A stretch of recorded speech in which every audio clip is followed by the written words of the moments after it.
All right, guys, the Charlotte Roval race is finally here, one of the most anticipated events of the 2018 season. This is also the cutoff race between round one and round two of the playoffs. And currently we have Clinton Boyer, Jimmy Johnson, Eric Jones, and Denny Hamlin all on the outside looking in. Now, this race, we've heard about it for weeks now. It's been talked up. It's going to be crazy. We're going to see a bunch of wrecks. So pretty much anything could happen. But the only way for guys other than Brad Keselowski, Martin Truex Jr., Kevin Harvick, and Kyle Busch to solidify their spot in the next round of playoffs is to win here on Sunday afternoon. Now, as far as this race from a DraftKings perspective, I think we're going to see a bit of road course mixed with restrictor plate tracks. So typically we've raced at Watkins Glen, we've raced at Sonoma this year, and I'm going to rely heavily on the data from those races, not only from this year but last year as well. But the Charlotte Roval race here is just a little different. The Cup guys have never raced here before. We saw a ton of wrecks in practice, which NASCAR kind of helped lower that number in happy hour when they moved the tire barrier from that backstretch chicane. But still, we're going to have 40 cars on the track here on Sunday, and there's not a lot of room. We could easily see a bunch of people get spun in every corner. Never know who's going to just end up in the wall. So as far as predictability, when we're at Watkins Glen and we're at Sonoma, typically it's the same guys putting up dominator points, so it's quite easy to predict at least that. Looking here at the 2018 DraftKings scoring on the road courses, we got Truex, Harvick, Elliott, and Kyle Busch all with 15 or more laps led per race on average. The next closest is Denny Hamlin with 3. Same thing with fastest laps. We got Harvick, Truex, Kyle Busch, and Elliott all at 13 or higher. Next highest is Clinton Boyer at 4. So road courses tend to be predictable. However, I'm thinking my main thought here heading into Sunday is that laps led is probably going to be a little bit predictable, but fastest laps we could see completely off the wall, not normal numbers. And I say that just because of how the practices went on Saturday.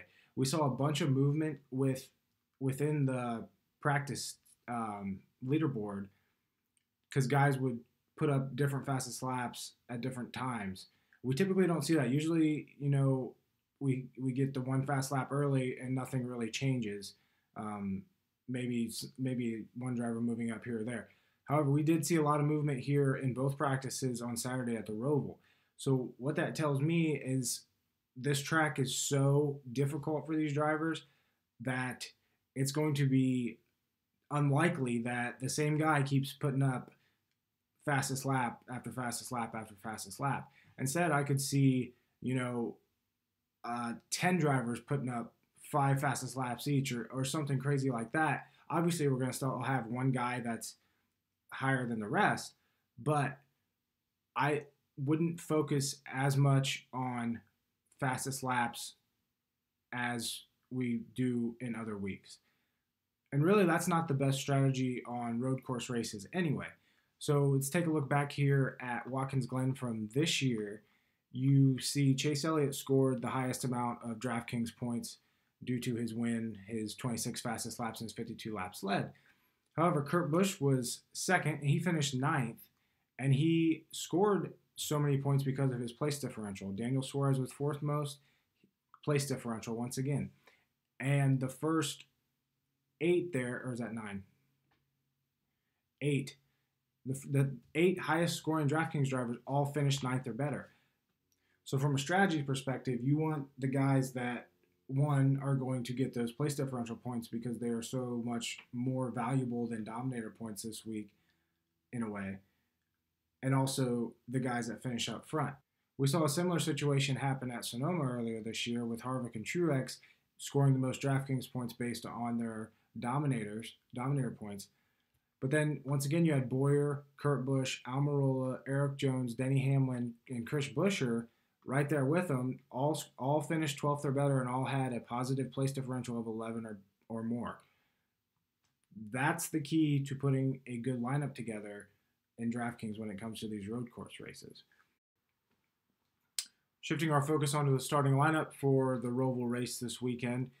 Like I said, I'm approaching this almost like a restrictor plate race, which means the top 5 is pretty much going to be off limits for me.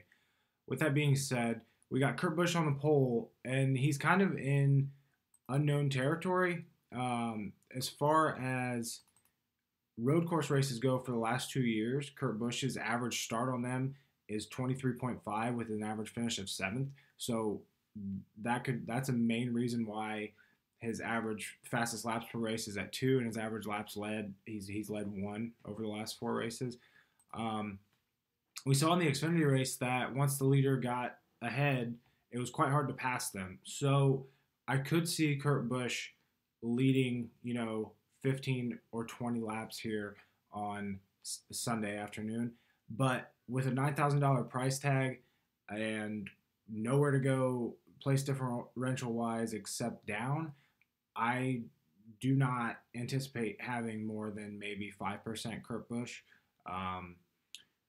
Chances are it's not going to work out. We have AJ Allmendinger sitting on the outside pole for Sunday, and once again, don't plan on touching him at all. Over the last 2 years, the average number of DraftKings points scored by AJ Allmendinger is 3.4. That's less than Josh Bilicki, Spencer Gallagher, Cole Witt, Landon Castle, pretty much everyone. Allmendinger, pretty much, I don't know if he personally just found out, but the rest of the racing world found out that he won't be in the 47 car next year. So he's probably racing a little pissed off. And when you got a guy that can't control his temper and abuses the shit out of his equipment, that's not going to work, especially at a road course where it's very hard on the equipment. Moving on, we got Alex Bowman in third. I do like Alex Bowman as a sleeper in some fantasy leagues, but as far as DraftKings goes, I don't see him getting up there and dominating much. So starting third is far too high for me to take the risk on him. That being said, he is priced there at $7,100, so that makes it a little easier to take a risk. But still, I don't plan on having much Bowman going into Sunday or for Sunday.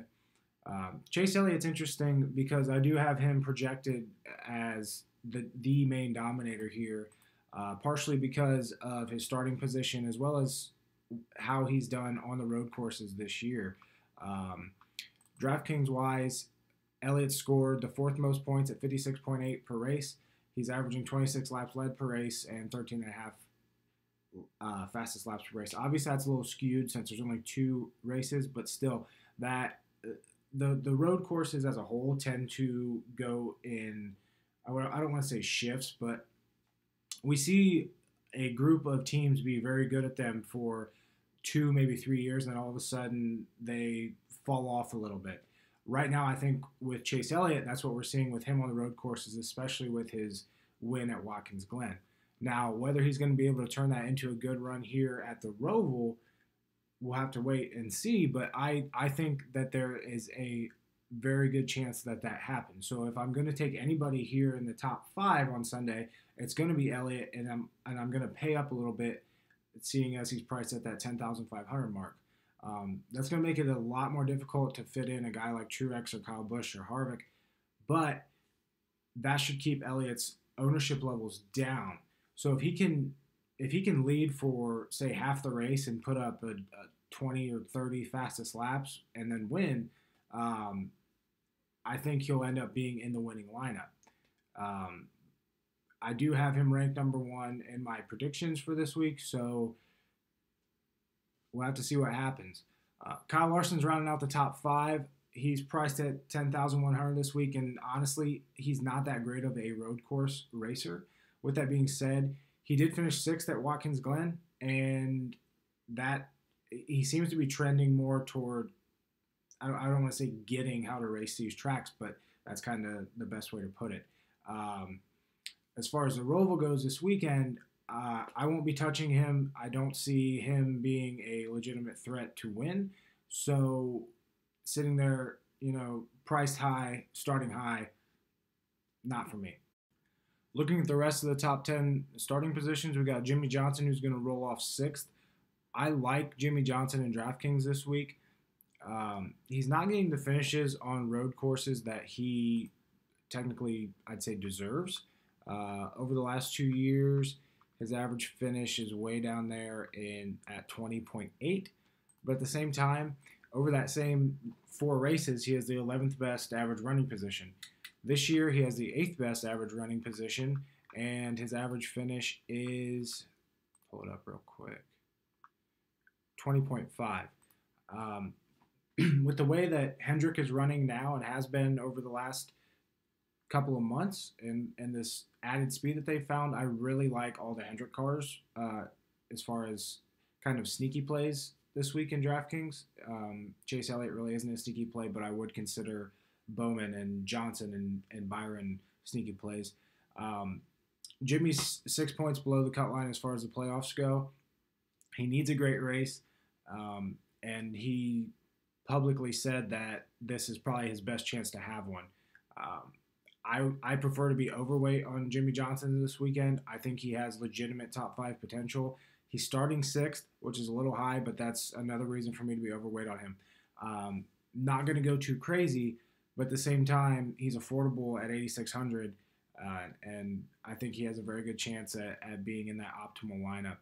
Clint Boyer is starting 7th. He is 4 points below the cut line, so he just needs a clean race, and he'll probably make it into the next round of the playoffs. Well, that begs the question is how conservative is he going to be on Sunday? Will he be too conservative, or what's going to happen? The thing with Boyer, though, is he is a great road course racer. He has, let me pull this up really quick. His average finish on the road courses this year is 7th, but overall in the last 2 years, his average finish is 5.3, which is second best only to Kyle Busch. The thing is with Boyer is he doesn't put up a ton of Dominator points, and I don't see that happening this weekend either. So we got him starting 7th. He probably challenge for a top 5, which once again you're getting those finish points as I said before, and maybe a few place differential points. But for 9,500, I kind of want my driver to get Dominator points as well, or at least the potential to get some. I don't hate Boyer this week. I just don't love him. I'm not going to be crazy heavy on Boyer, but at the same time, I won't be completely fading him either. Jamie McMurray, I think he's priced a little too high this week to get into the optimal lineup. Jamie did finish 7th at Watkins Glen this year, so he knows how to finish at these road course races. But once again, I have a hard time justifying that $7,900 price tag without the potential of at least 5 to 8 positive place differential.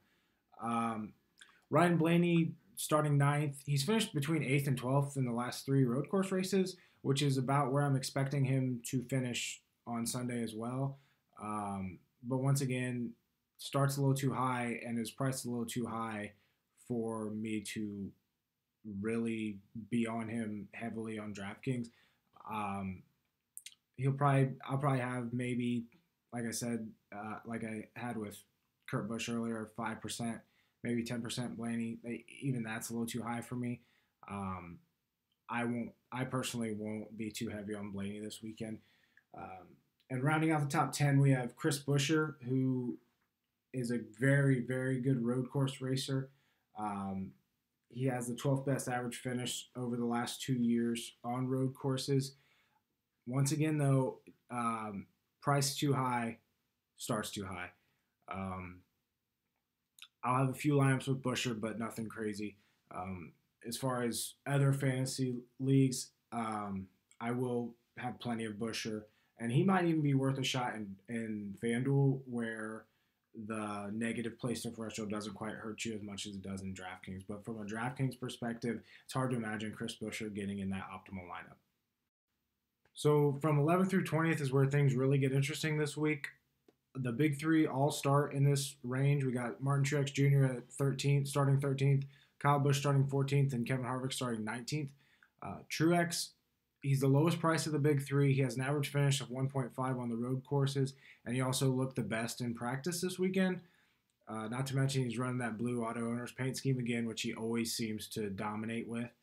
Um, with that being said, it kind of depends how you want to play this. Um, from a strategy perspective and the potential for this race to get a little crazy, I would rather go underweight on Truex because I think he's going to be the highest owned of the big three. Um, Whereas Kevin Harvick, who looked slow in both practice sessions, qualified the worst. I like being overweight. In addition, he's also the highest price, as I said.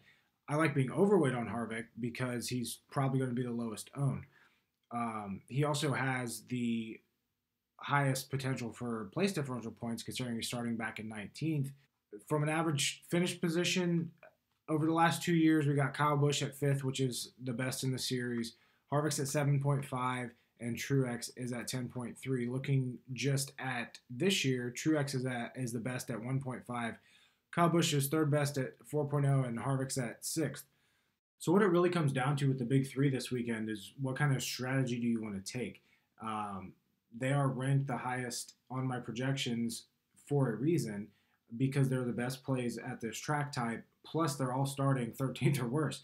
So I wouldn't recommend fading all three of them. The chances of them all running into problems during the race are quite low. But at the same time, try to think about when you're constructing your lineups and what kind of, you keep gravitating toward, Truex fits in perfectly here at his price range. Well, that's going to happen with a lot of people. So, as I said before, I like being a little underweight on Truex. I like being overweight on Harvick and kind of being in the middle there with Kyle Busch.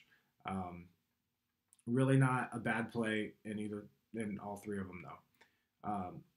Looking at the rest of the starting lineup here, 11th through 20th, Daniel Hemrick is a really interesting option this week.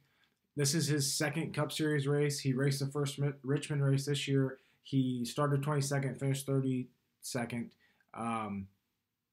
But he's interesting in that he's shown a lot of speed. So in practice 2 on Saturday, Hemrick was second fastest to Jimmy Johnson, had the fastest lap for much of that session. He fell back to 22nd fastest in happy hour, but he made a long run during that session, which tells me he likes his car. What's probably going to scare most people away with Hemrick this week, not only him being inexperienced in this type of car, but he starts 11th, and he's a little overpriced. He's sitting there at 5,600, which is probably a little higher than he should be. However, he finished second and third at the Road Ohio races in the Xfinity Series, so I think he might have a little bit of an advantage there because that's a little more similar to this Roval than Sonoma and Watkins Glen are. And he also ran the Xfinity race on Saturday. So I like being overweight on Hemrick, assuming that his ownership percentage is going to be, in that 10 to 12%, which I think it will simply because he qualified so high. And there are so many other options in his price range that have the potential to get 8 to 12 place differential points.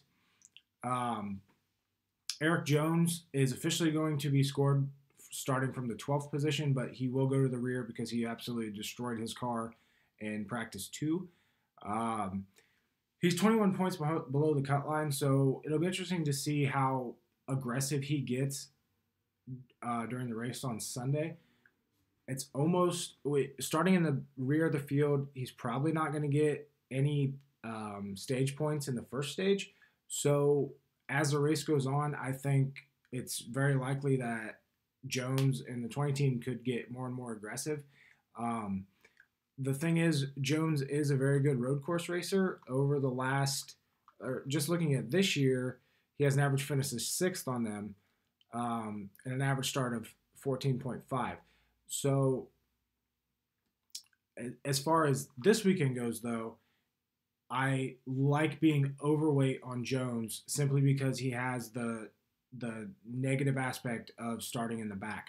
If you think about this race and if there's any number of cautions, 2 or 3 in the first stage, starting in the back really isn't going to be that terrible unless you get caught up in those accidents.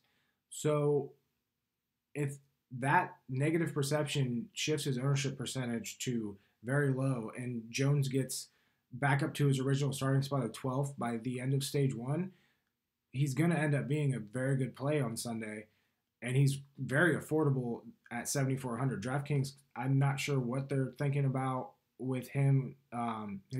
His pricing's always been low on the road courses this year, but putting up an average finish of 6th at Sonoma and Watkins Glen, and then still pricing him at 7,400 for this Roval, with how well that 20 team's been performing as of late, it doesn't make a lot of sense. So I like being overweight on Jones. I'm always a big Jones fan, it seems like, but once again, he's won me a lot of money this year, so I can't really not be. I do think he's a good play this week. Joey Logano's starting 15th. He's a decent road course racer. He's not very consistent, though. He has a win at Watkins Glen. He has several top 10s at Sonoma and Watkins Glen, but you never go into a road course and you're thinking Joey Logano is definitely going to finish top 10. That simply doesn't happen, and I'm not seeing that happen this week either. The main thing with Logano this weekend is he has the best point cushion from the cutoff for the playoffs. He's 25 points ahead of that cutoff line at 12th.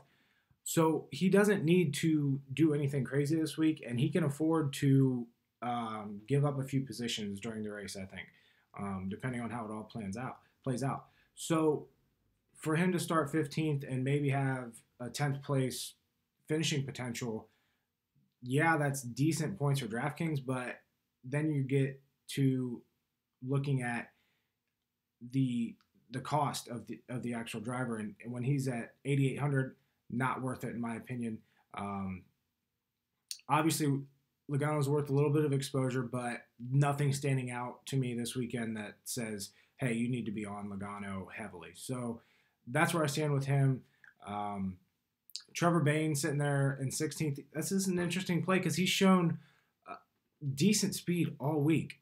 Practice 2, he was 15th fastest, and he was 16th fastest in happy hour. Now, with that being said, when it comes to Trevor Bayne, he's really not that good at road course races. He has a 9th place finish at Watkins Glen from 2016. I don't remember specifically what happened in that race, but he had a driver rating of 65.8, so I'll chalk that up to an illegitimate finish. His other finishes at Watkins Glen have been 35th and 22nd, and then switching over to Sonoma, he's finished between 23rd and 27th every race. So he's consistent there, but he's not consistently good by any means. I might throw a few off-the-wall lineups with Bayne on him, but I'm not going to go too crazy. I'd like him a lot better if he was under 6,000 to take a risk, but he's not. He's sitting there at 6,500. Probably, for the most part, going to pass. Daniel Suarez is another interesting option. He's once again one of those drivers that seems priced too high. However, he starts 17th, and he's a really good road course racer. Looking over the last 2 years, he has an average finish of 9.5 on the road courses, which is actually better than Martin Truex Jr., Eric Jones, a few other big-name drivers, Brad Keselowski. This year, looking at the Watkins Glen race, Suarez finished 4th after starting back in 21st. Great race for him there. And then at Sonoma, he ended up 15th after starting 16th. The practice sessions, Suarez didn't really jump off the screen by any means, but at the same time, he's one of those drivers that seems to stay out of trouble. Almost every late race with the late restart that I can remember that Suarez has benefited from, it's because he just kept his nose clean, and next thing you know, he's sitting in the top 10. So from that aspect, I liked him. I like him in DraftKings this weekend. It's going to really come down to his price and whether you can fit him into a lineup. As far as salary cap relief goes this weekend, we have a great option right behind Suarez, starting 18th with Michael McDowell. He's always been a very good road course racer. He's priced at 6,100 this week. Gives you some salary cap relief, and he starts in that range where a lot of people are going to probably stay away from him. As I said, though, he is good on the road courses. Average finish is 16.3 on them over the last 2 years. He also didn't look too terrible in the practice sessions on Saturday. 20th fastest in practice 2, and actually ended up 8th fastest in happy hour. Whether that's going to sway the general public to be more on McDowell or not, I'll be the first one to tell you that I'm not good at predicting ownership percentages, but I don't think that'll make a huge difference. And I still I wouldn't mind having 25% of McDowell on Sunday. Speeding it up here, we're already getting pretty lengthy. We're not even halfway through the starting lineup. William Byron sitting there in 21st. He's also an interesting option. This is going to be just his third Cup Series road course start. Looking at the Sonoma race this year, Byron started 8th, finished 25th, and then finished 8th at Watkins Glen after starting 16th. As I've said before, I do really like the Hendrick cars this weekend. Byron was 10th fastest in practice 2, and then followed it up with the second fastest lap in final practice. I obviously don't think that the 24 car is good enough to finish top 5 this week, but as far as challenging for a top 10, the potential is there. Byron's priced a little high. That's going to keep his ownership level down. He's starting 21st. If he can get up there in the 10th to 12th range, we could easily see him in the optimal lineup. So I like being overweight on Byron this week. Paul Menard is starting 22nd. Not a big fan of Menard this week. He looked decent in practice, but as far as road course races go, these definitely aren't his forte. He might be able to lay down a couple fast laps, but being a contender for the entirety of the race, not very likely. I have Menard projected right about where he finishes, and I don't see that really changing unless there's a bunch of wrecks and he moves up that way. Austin Dillon's starting there in 24th, and he's relatively affordable for the caliber of driver that he is, sitting at 6,900. The thing is, it's kind of like a tale of two tapes when it comes to Austin Dillon at road course races. The last 4 Watkins Glen events, he's finished between 26th and 36th in each. But over at Sonoma, which is the track that I consider the closest between the two to the Roval, Dillon's finished between 16th and 18th in 4 of his 5 starts there, with a worse finish of 22nd. So when you look at him starting 24th this weekend, I don't think the potential for him to finish top 15 is great enough to be super overweight on him. But at the same time, I like having more Austin Dillon than the field, simply because this 3 team has outperformed themselves each of the first 2 races of this playoff leg, and it seems like it might happen again this weekend. Austin Dillon always seems to be one of those drivers that is in the right place at the right time, whether that be his Coke 600 victory on fuel mileage or him dumping Almirola this year for the Daytona 500 trophy. He always seems to outperform what he should. So I do like being a little overweight on Austin Dillon, but nothing major. One of the big debates that I think people are going to have this weekend is whether to go with Keselowski or Denny Hamlin. As far as cash lineups go, you could easily fit both. They're both priced under $10,000 this week. But from a GPP perspective, I like staying away from Hamlin. He basically needs a win to get to the next round of the playoffs. And honestly, I don't trust Denny Hamlin in high-pressure situations. Not only does he constantly speed on pit road, which we haven't had one in a while, so maybe we'll see one this weekend, but whenever he gets into a situation that's not optimal, he almost seems to give up. People like to complain about Kyle Busch and how much he whines on the radio. You should really pay attention to Denny Hamlin and how much he bitches and just basically gives up. It's almost ridiculous. So looking at between him and Brad Keselowski, Keselowski's higher priced. Keselowski will be scored from 25th. Hamlin will be starting from 27th. They'll both start in the back, but Keselowski has a better car. He also has nothing to lose. So him and Paul Wolf constantly gamble when they're able to. They're locked into the next round of the playoffs. The only thing that matters to them this week is potentially getting a win in a stage or getting the race win so that they can accumulate more playoff points. So I like taking between Hamlin and Keselowski. I like going the Keselowski route and going for that more gutsy call than sticking with Hamlin, who's cheaper, starts worse, and overall has a better average finish and performance on the road course races. I'm not going to be fading Hamlin completely, but I will be severely underweight on him and just hope for the best. Looking at the very bottom part of the starting lineup, we got two prominent names down there. We got Ryan Newman, who qualified 29th, along with Bubba Wallace, who qualified 34th. As far as Newman goes, he's a good cash game play this weekend just for the place differential perspective. But as far as GPPs go, I like being underweight on Newman simply because he's not that great of a road course racer.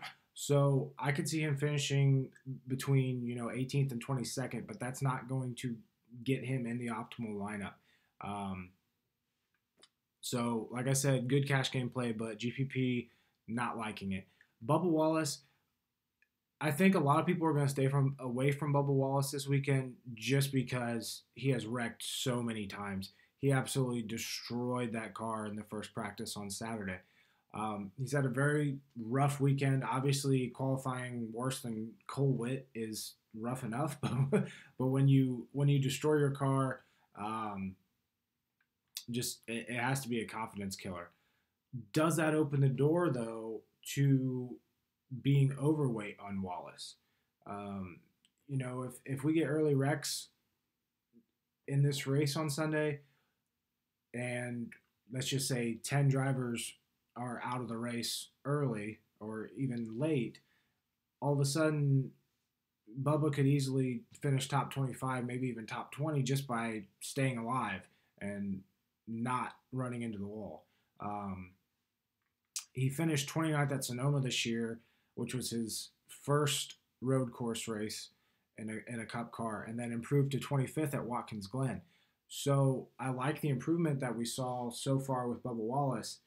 Whether or not he's going to improve again this weekend, it's hard to say. But starting 34th and being priced pretty well at 5,400, it makes an interesting option, and I don't mind playing Bubba this weekend simply because unless he wrecks out real early, he's probably not going to have negative points in DraftKings. Looking at the rest of the starting lineup, we pretty much only have punt plays to go over.